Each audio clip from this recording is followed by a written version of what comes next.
Okay. So those are reasonable assumptions, and therefore our plan is complete. Okay? All right. Now the do. When you do the do, we're now comparing two proportions.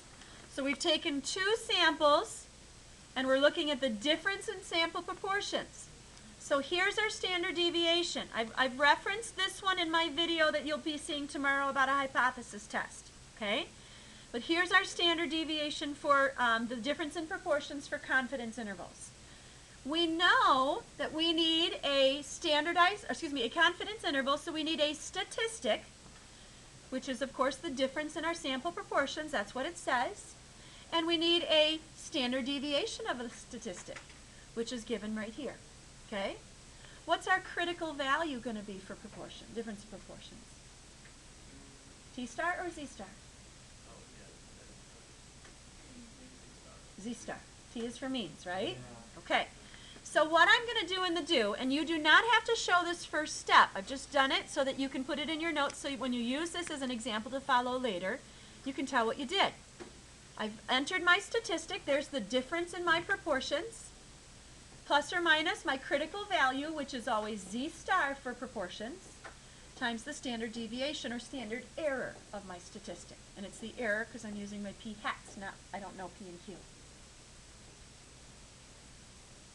Again, you do not have to show that step if you clearly labeled everything in the state. Okay?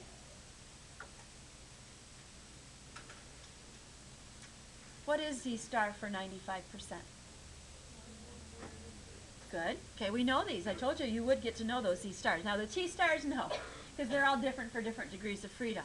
So now I went and I plugged in all of my values. There they are. There's the p hat for the teens, the p hat for the adults, the critical value you just gave me, and then my standard error with my p hat q hat over n for each group. Now would you like to calculate that by hand on your calculator? Me neither. So thankfully we don't have to. Now here's just a note. I think you're probably already seeing that this is pretty tedious, right? Okay.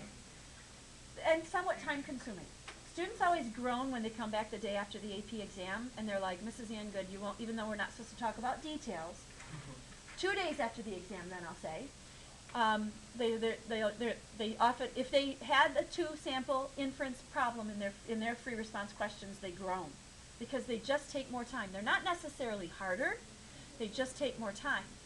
And if ever the students feel pressured for time on the AP Statistics exam, it's not so much during the multiple choice portion of the exam, it's more the free response portion of the exam. So this is what I'm going to recommend you do.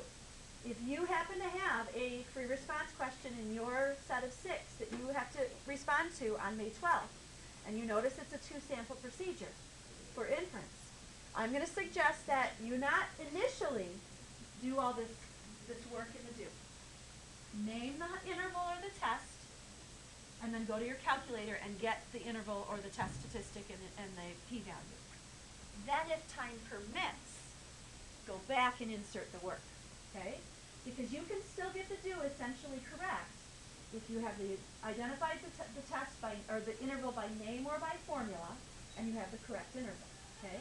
The reason I suggest that if time permits you go back and insert the work, because then, if you have the appropriate work inserted and you end up with the wrong interval, you're still going to get the do essentially correct.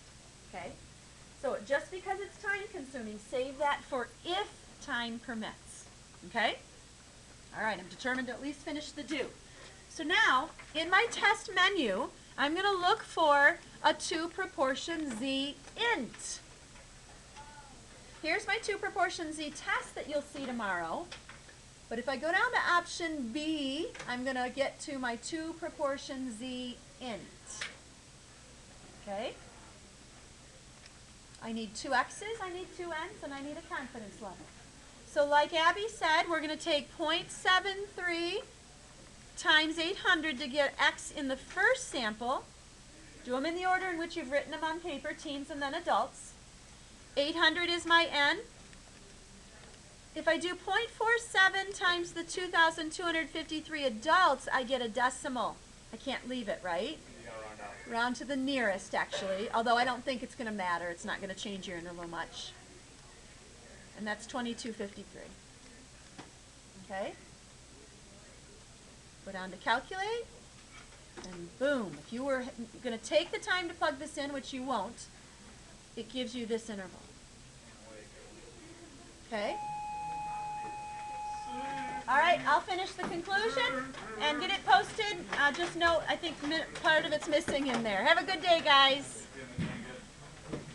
So if you want the conclusion, guys, before you walk out, we are 95% confident that the difference in the proportion of all teens and adults who use social networking sites is between 22.3% and 29.7%.